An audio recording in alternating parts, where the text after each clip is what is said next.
भैया कत्तो संतन धान के कटोरे समान सोच के चले चले प्रमाणित छत्तीसगढ़ के पावन भूमिया के बसे आदर्श ग्राम स्वच्छ ग्राम निर्मल ग्राम कान राज के राजा राजा समान मूर्ति का मतलब माता का शील करुणामय ममतामय भक्तिमय प्रभुता संग संग राम लखन भरत शत्रुघ्न समान के जवान भैया माला जगत जननी वैद्य माता सीता के समान यह के होती माला काला बड़े माला दी माला लक्ष्मण की महिला माला परिवार ग्राम सुहाड़ी जिला दबी कड़ाहा सब दमने संगे संग अवैया गवैया बजैया सब पर प्रशंसा के फूल बंधैया नीति नियम के पालन परिषद उद्यालय मन संचालक भैया नमस्कार शान सिंध के मनस्मन विराजमान दूध के दूध पानी में पानी अलग अलग रखिया बुद्धिमान यानी नीच छिड़ रही नाया मातारी माता के बगिया में खेलैया इसी गांव के छोटे छोटे बाल माला नाने लोग रे कमला शंख कौशल्या भंडारा सेवा देवैया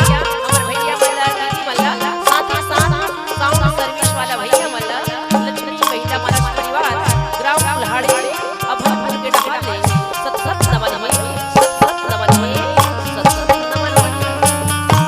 बोली राजा रामचंद्र की जय गिरा अर्थ जल बीच समान कहियति भिन्न भिन्न बंदौ सीता राम पर जीति परम प्रिय तिन्न यानि सर्वभूतेषु शक्ति रूपिणी संस्थिता नमस्तै नमो नमः नमस्तै नमो नमः बोली राजा रामचंद्र की जय उमापति महादेव की जय पवन सुत हनुमान की जय शंभु तुलसीदास महाराज की जय परम समाज आज बड़ी सौभाग्य की बात है महातारी माघी पूर्णिमा की पावन उपलक्ष्य में आपके आदर्श ग्राम पावन धाम चारों धाम पार रास में रामचरितमानस की उड़न धारा प्रवाहित हुआ थी। अहो अमर भाग्य मानस के माध्यम से आप उनके दर्शन करेंगे आपके गांव के भव्य मंच में आके राम कथा की सौभाग्य प्राप्त होगा। देखते धन्यवाद श्रोता समाज हमारे मेहनत का ज्यादा योग्यता नहीं केवल पुरुषार्थ नहीं है कि हम राम की गाथा ज्यादा से ज्यादा बता सकन अच्छा से अच्छा कह सकन का कलियुगी मानव अब कलियुगी मानव के जीवन में काफी तारी काम क्रोध मद लोभ अहंकार ईर्ष्या देश नाना प्रकार के नाना प्रकार के विकार जेकर जीवन में नाना प्रकार के विकार अवगुण भरे तेकर जीवन में भाव भक्ति यही तब बोले आप दिखाओ ये प्रभु की महिमा दिखाओ ये दिया नाम की महिमा दिखाओ। आज हम अच्छा बोला घलोक राम की कथा के सौभाग्य प्राप्त हुए जेकर महिमा सारा शेष महे दिनेश बड़े बड़े संत महात्मा बखान करके बता सकते ना तेकर महिमा कलियुगी नारी का बता सकते ना तो मैं कवि हूँ ना तो चतुर हूँ ना तो होशियार हूँ ये तो दीन बंधु भगवान की सिर्फ कृपा है मातारी हो जो आज आपके समक्ष है रामचरितमानस के पंचम सोपान सुंदरकांड की कथा यात्रा कराए के सौभाग्य प्राप्त हो। अहो हमारा भाग्य मानस के माध्यम से आप मन के दर्शन करके सौभाग्य प्राप्त हो देखाओ। अब आज देखाओ जे रामायण कथा पूज्यपाद गोस्वामी तुलसीदास 2 वर्ष 7 महीना 26 दिन में लिखे ना वो कथा लम्हा मात्र 40 मिनट में कैसे बता पाऊं है ना खबर काय कहते जिस मालिक ने बनाई है सृष्टि अरे जिस मालिक ने बनाई है सृष्टि इससे बड़े बड़े सौगात क्या अरे जिसने दिया जिगर धड़कन इससे बड़े बड़े जज्बात क्या अरे चंद पलों की है जिंदगी तेरा क्या और मेरा क्या जिस कथा को माँ शारदा ने लगा सकी उसमें मेरा क्या और मेरा औकात क्या मेरा क्या और मेरा औकात क्या।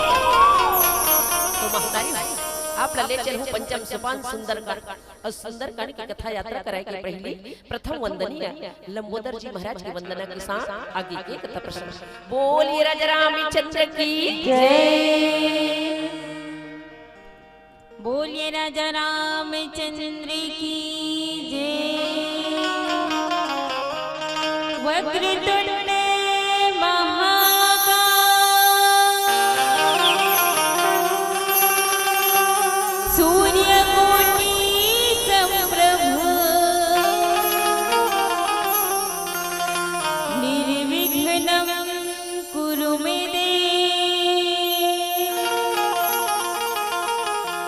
सर्वकाले शुभ सर्वदा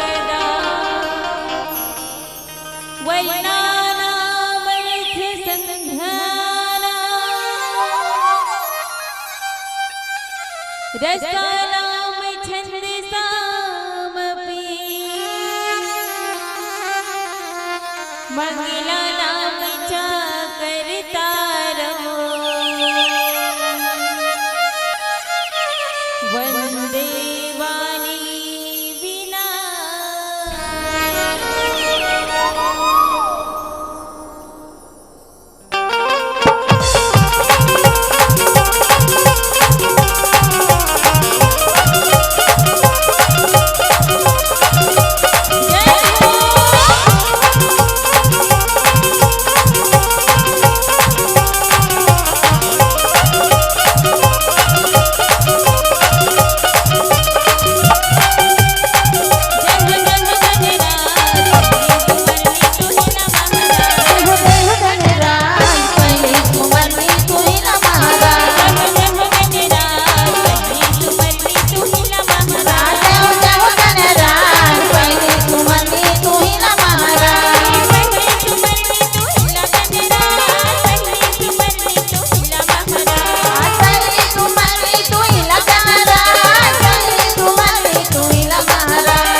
रामचरितमानस के पंचम सोपान सुंदरकांड और सुंदरकांड के कथा प्रसंग में ओकर के कथा प्रसंग की एई बिनी जाई कृपा निधि और हमरे सागर ती जहां तहां लगी खान फल भालू विपुल कपिवीर की भजरे हरि हरि रे मनवा हरि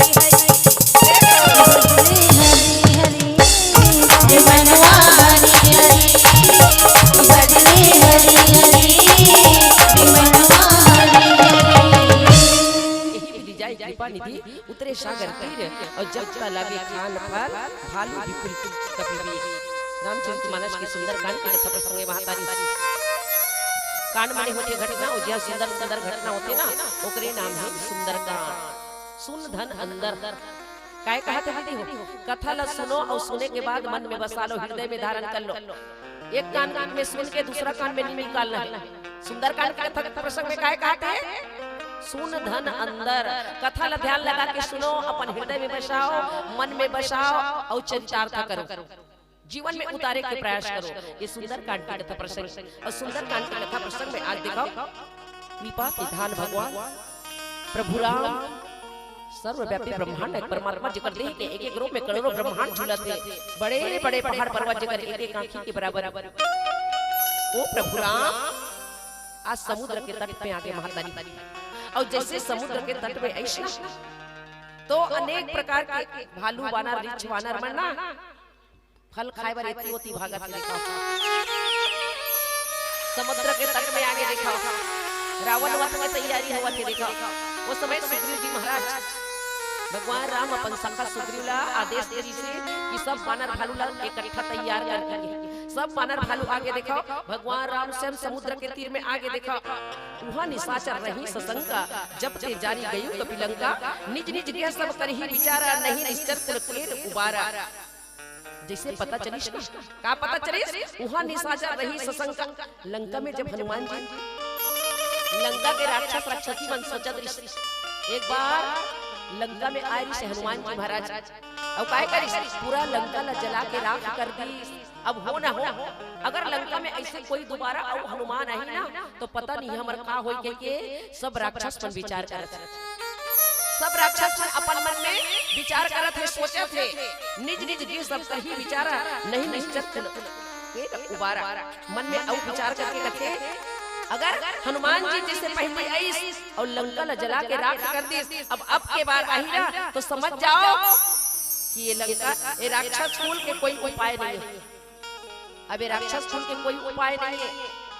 सबको विचार करत है महातारी हो जा सुदूत पल बरनी न जाई और तही आए पुर कवन भलाई दूत निसन सुने पुरजन बानी मन दोदरी अति अति अलुकानी।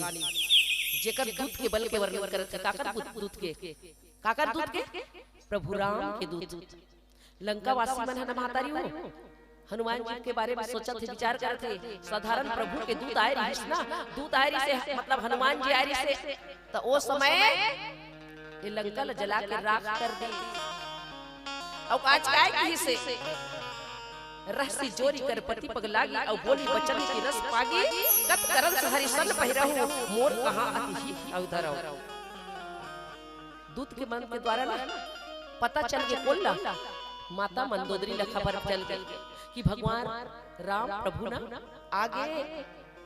उस समय जैसे पता चली समुद्र के तट में आगे की तो उस समय माता मंदोदरी के मन व्याकुल है महातारी बड़ा व्याकुल है। देखो मन ही मन में सोचा लेकिन रहसी जोरी कर पति पग लगे बोली बचन नीति रस ए पगी कत करन हरिशन परिहाउ और मोर कहा अति हित ये धर हो। एकांत में प्रभु जब समुद्र के निकट में आगे की दूत के माध्यम से मंदोदरी ला पता चली ना महातारी हो तो काय करिस एकांत में दोनों हाथ ला जोड़ के अपन पति ला कहा था देखो काय कहा था महातारी। रावण वध की कथा में जब तैयारी करत थे सुग्रीव ला आदेश दिस ना तो दोनों पक्ष के युद्ध होई काबर होई युद्ध के कारण का होते युद्ध के कारण नहीं अरे महातारी दोनों पक्ष में घमासान युद्ध होते काबर होते युद्ध के कारण कोई ना कोई युद्ध के पीछे कोई ना कोई कारण रहते। झगड़ा एक जन में नहीं हो जाए नहीं हो जब तक एक व्यक्ति दूसरा व्यक्ति ला हानि नहीं पहुंचाई जब तक एक व्यक्ति दूसरे व्यक्ति ला कुछ ना कुछ हरण नहीं करी तब तक झगड़ा नहीं हो सकता।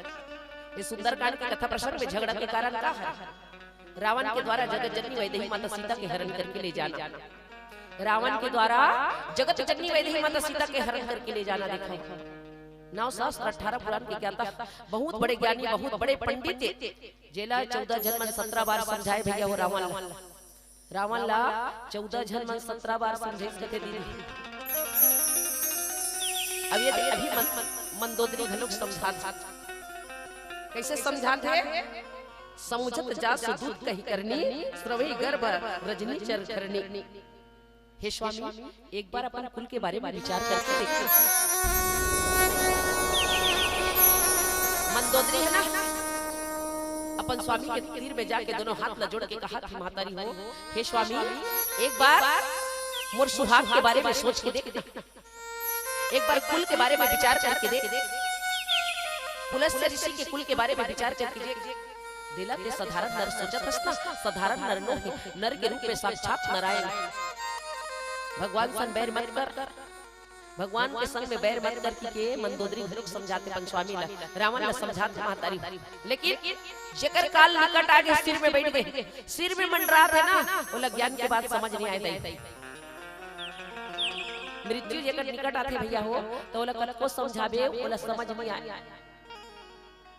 मद में चूर है, देखो मद में जो चूर रखे ना, अभिमानता है, अभिमानता जीवन में अभिमानता है। पद लपा के ऐश्वर्य लपा के ना रावण ला अभिमानता छागे। जेकर जीवन में अभिमानता आता ना, ओकर लिए का कहथे, लोभियों के राज्य में धनवान कहाँ होता है, दम्भियों के समाज में गुणवान कहाँ होता है, और जहाँ अभिमान होता है वहाँ भगवान कहाँ होता है, वहाँ भगवान कहाँ होता है। रावण ला को सिखावा थे, देखो अरे झुकना इंसान की शान होती है और अकड़ मुर्दों की पहचान होती है। और जे एक बार झुक जते महतारी, झुके पे का हो जही, का बिगड़ जही। जे मुनगा के ढारा कतको आंधी तूफान आते तबो नहीं झुके ना, तो एक एक घाव रटाक ले टूट जाते। वैसने अभिमानता व्यक्ति मन एक एक घाव रटाक ले टूट जाते। रावण लकत को कि एक बार मैं नीति के बाद बता था, एक बार तो कान में धर ले, लेकिन अभिमानता के कारण आज दिखाओ सुने के बाद अनसुनी कर दी महतारी हो। तो आओ एक भजन के साथ आगे की कथा बताएगा क्या क्या। बोलिए राजा रामचंद्र की जय। झलमला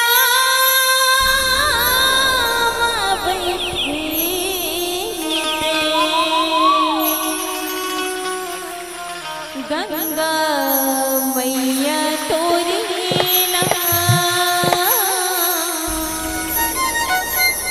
गंगा मैया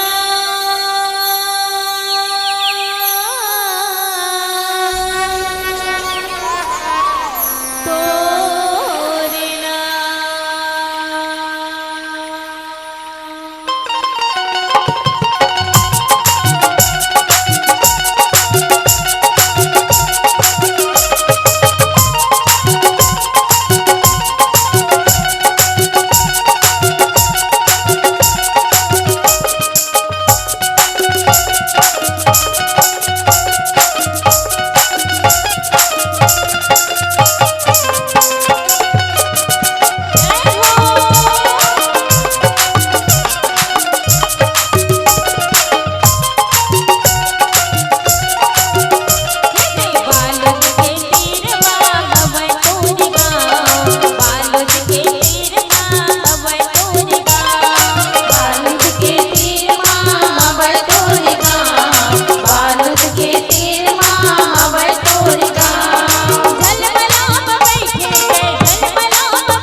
माता मंदोदरी एकांत में देखा अपन स्वामी के हाथ न पकड़ ली दाई, स्वामी के हाथ न पकड़ ली और पकड़े के बाद ना दोनों हाथ न जोड़ के कहा कि हे स्वामी,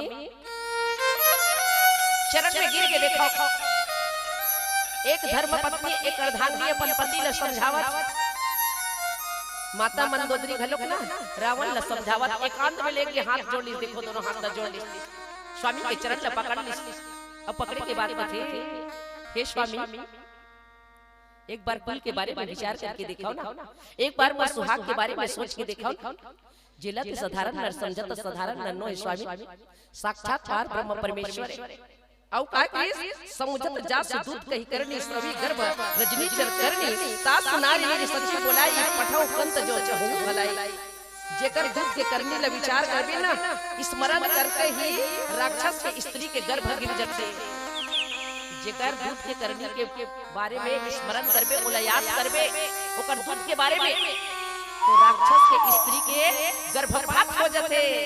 एक बार सोच के देख स्वामी, हे मोर प्रीतम, अगर ते भला चाहत ना अपन आप के अगर भलाई चाहत अपन परिवार के बारे में भलाई चाहत तो अपन मंत्री ला बुला के ओकर स्त्री ला वापस कर दे, ओकर स्त्री मतलब रघुराज जी की स्त्री जगत जननी वैदेही माता सीता ला वापस कर दे।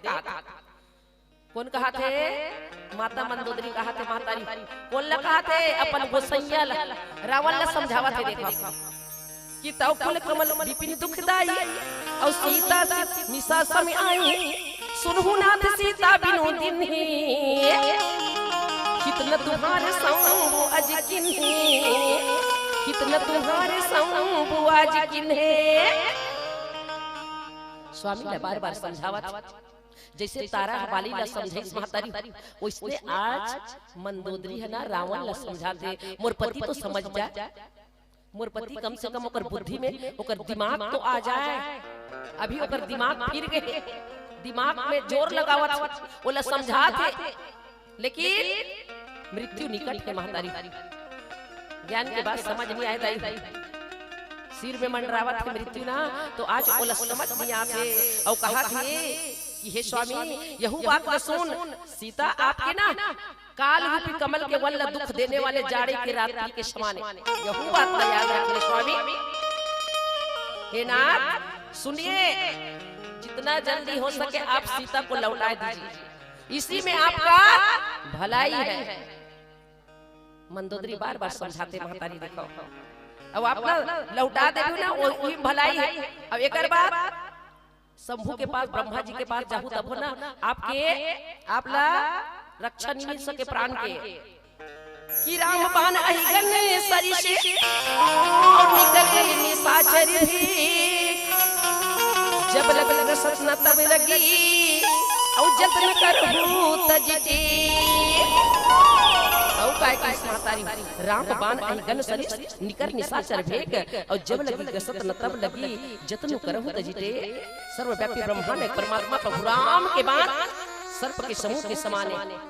हे स्वामी एक बार मोर बात पर ध्यान लगा के सुन ले स्वामी, भगवान राम एक काल से भी काल के भी काले, साधारण नर कहाँ सूर्य के प्रकाश और कहाँ जोगनी के प्रकाश, करोड़ों जोगनी ला मिला देवे तब बोले तरिया की कमल हम खिल सकते, तरिया के फूल कब फूली, सूर्य के प्रकाश न पाही तब फूली, सूर्य के प्रकाश रघुकुल तिलक रघुकुल रीति सदा चली आई, प्राण जाई पर बचन न जाए। हे स्वामी राम बाण अहिगन सरिष निकर निशाचर भेग, सर्वव्यापी ब्रह्मांड परमात्मा प्रभु राम के बाण के समूह सर्प के समान है और राक्षस के समूह मेढक के समान। जे राक्षस मल्ला अपन संगी साथी बना के इतरावत हस ना, ओकर बल के बारे में इतरावत हस, वो मेढक के समान है। काबर जब तक एरा ग्रस्त नहीं लेना, जब तक ओला निगल नहीं जाए तब तक हट छोड़ के ओकर लिए उपाय कर ले। अभी तो मौका है, अभी तो समय है स्वामी, ये बात न ते ध्यान लगा के सुन लेगी ना, अपन स्वामी ने समझा था। जैसे रावण ला 14 जन 17 बार समझिस ना, तो ये 14 जन में मंदोदरी के घलो गिनती है मातारी, ये 14 जन में मंदोदरी के घलो गिनती है, वहू समझाते अपन स्वामी ला। अब वो समझते का नहीं समझते, आओ एक भजन के माध्यम से बोली राजा रामचंद्र की जय।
मंदोदरी अपन स्वामी का समझे महतारी कुछ बुद्धि आ जाए, समझ आ जाए कि समझे देखो, लेकिन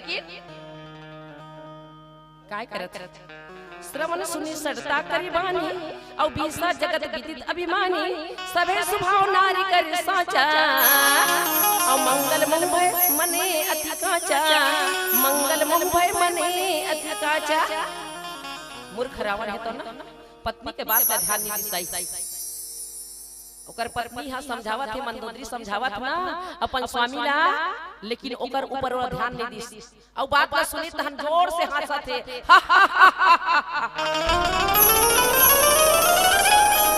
रावण कैसे हंसे कथे कथी हो राम लीला होता है।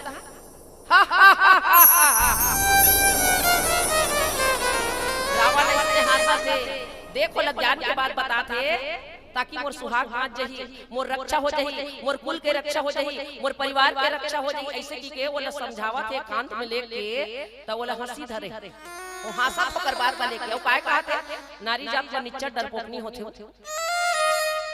ये नारी जात का ना निच्चर डरपोकनी होते। अरे ते मोर नाम ना नहीं जाना था इसका, अर्धांगिनी मंदोदरी कहा ते मोर बारे में नहीं जाना था इसका। तीनों लोक के विजेता हरों में, तीनों लोक ल जितने वाला रावण, और सही बात है महतारी, रावण बहुत बड़े अभिमानी री से, बहुत बड़े प्रतापी री से, बहुत बुद्धिमान री से, बहुत बड़े पंडित री से। देखो रावण जब धरती में चले गए महतारी हो तो धरती डगमे डोले गए। रावण के एक गर्जन मात्र से गर्भवती मन के गर्भपात हो जाए कथे, वो रावण कैलाश पर्वत ला एक मुट्ठी में हिलाने वाला रावण कथे महतारी।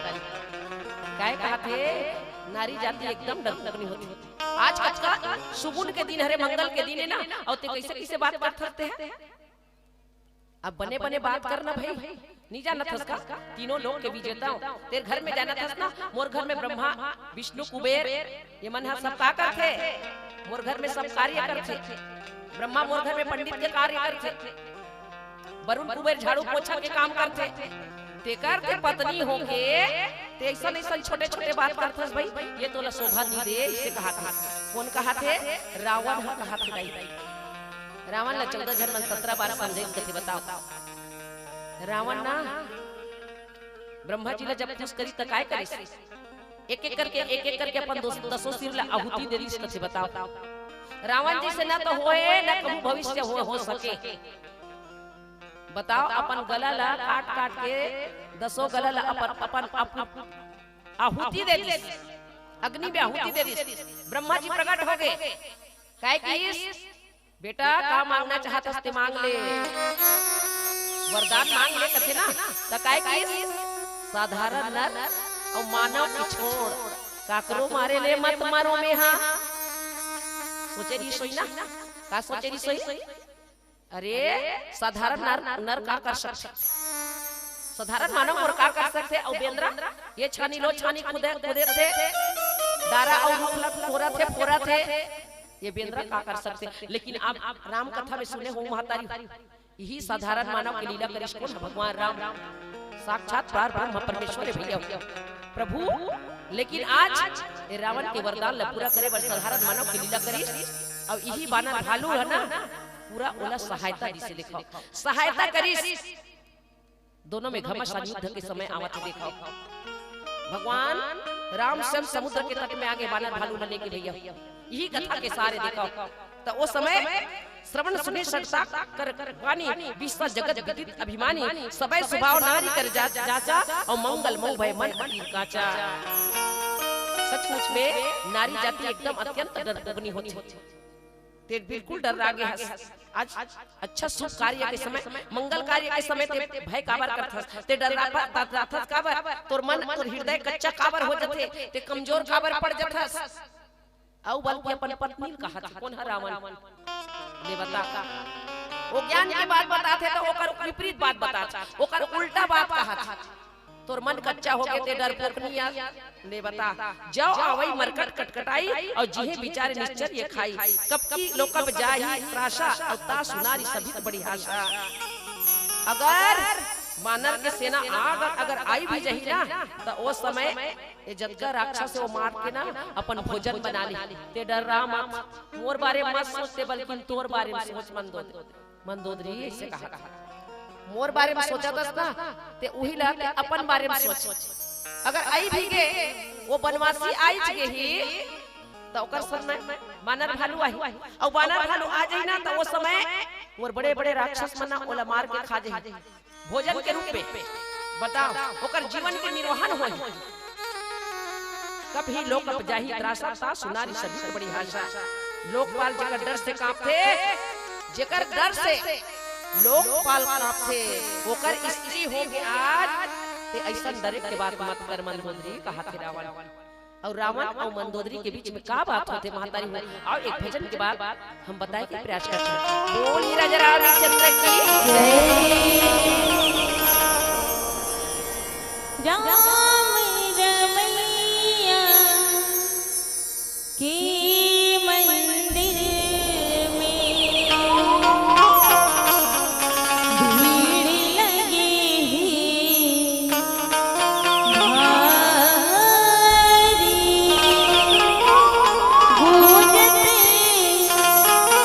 हावे धरती अंबर, भगतन की जयकारी। हीरा दुख मोर हरे जाना, मैं आई हाँ तोरी द्वारी।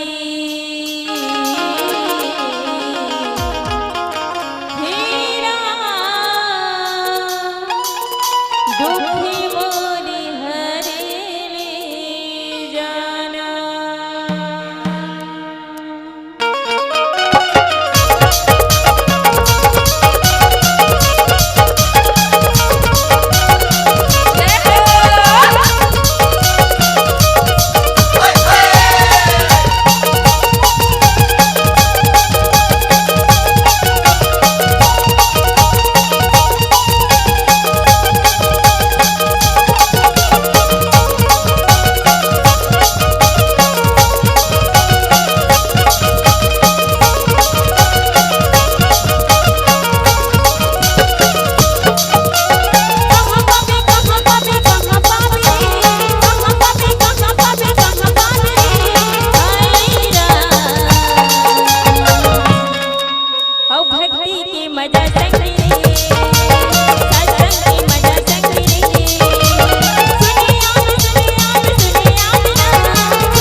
कैसे वो पिछुआ भी मला पूछा था।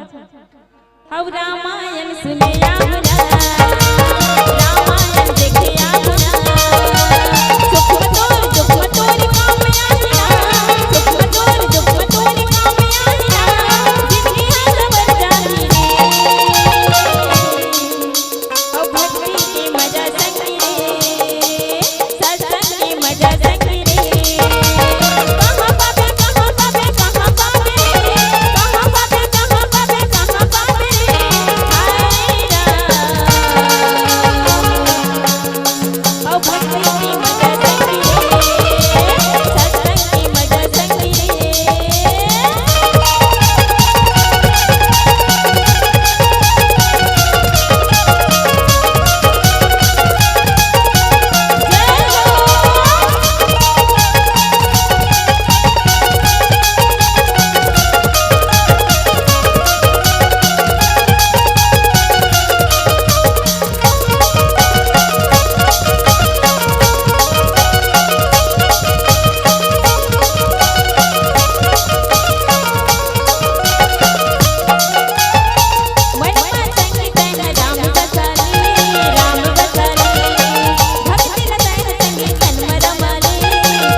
साधा नमक तेल हल्दी मिर्चा बिना कैसे मिठाई।